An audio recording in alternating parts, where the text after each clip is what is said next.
Hello friends, welcome to Efficient Learning World. So in this video, I am going to give you the explanation of a simple program that is reverse of an array, and the time complexity will be big O of n by 2 and the space complexity will be big O of 1. Okay, so let me explain you the simple program. For example, this is an array and I will divide this array into two parts, and normally reverse of an array requires n big of n like time complexity, but I will use a simple loop that will run n by 2 times.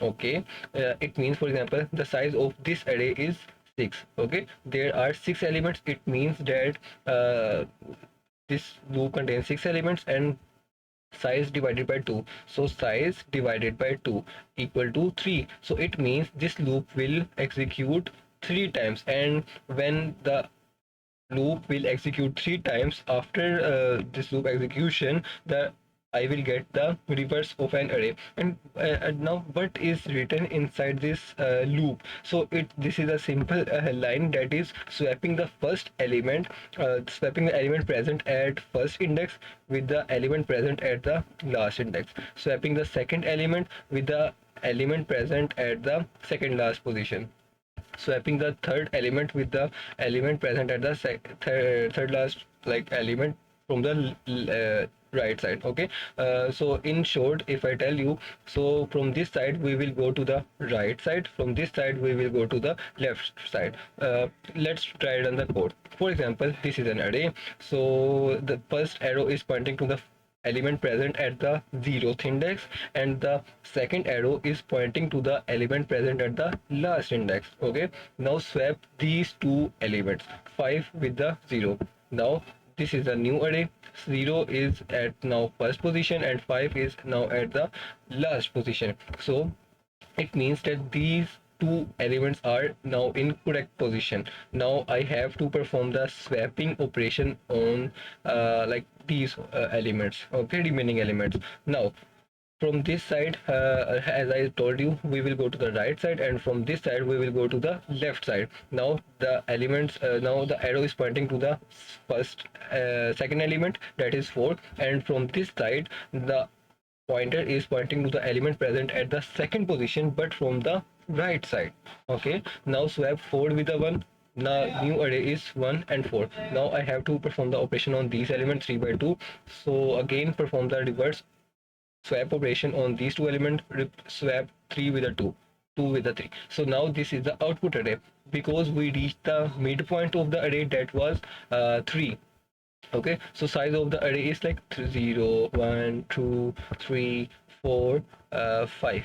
Okay, so this is the mid of array, and when the mid of array is like reached, the loop will break and we will get the output that is reverse of the original array. Okay, so this was a simple code. You can see here, this is the like initialization of a temporary variable, this is a condition, this is the increment, and this is a line. That is, in this line I am basically reversing, basically like swapping the first element with the last element, swapping the second element with the second last element, swapping the third element with the third last element from the right side. Okay, so this is the simple code. Let me explain you with the help of code. So let's see. Okay, so basically this is a code. This is the header file required to execute the program.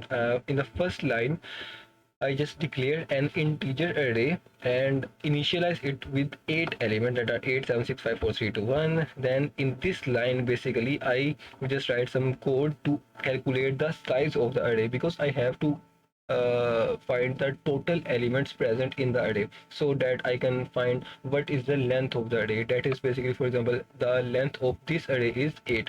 Okay, so 8 will be stored in this size variable, that is a temporary variable.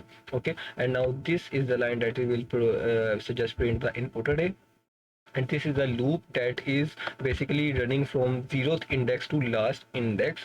The major purpose of this loop is to print the element. Okay, now this is the basically reverse of an code, which I explain you in the presentation slides. This is the same code, the initialization of a temporary variable, then the condition in which I specified that run this loop till n by 2. Okay, I just replace the variable n with the size variable. You can name it anywhere, like a length, size, n, etc. Okay, so size by 2 means, for example, the length of this array is 8. So this loop will execute like 4 times. Okay, I plus plus, and in the body of this loop I just said that replace the first element with the last element, replace the second element with the last element from the right side, replace the third element with the third last element from the its right side. Okay, and after performing the reverse of an array operation, just print the elements again. Okay, so let me again run this code. Okay, so basically this is the output, that is input array 8765432 and output array is 1234567 8. Okay, so this was a simple code I explained you in the video. If you have any ambiguity, you can ask me in the comment section. I will also put this code on the GitHub repository. You can download the source code free of cost. I will not ask you any money. You can download the source code from the link provided in the description. Thanks for watching this video.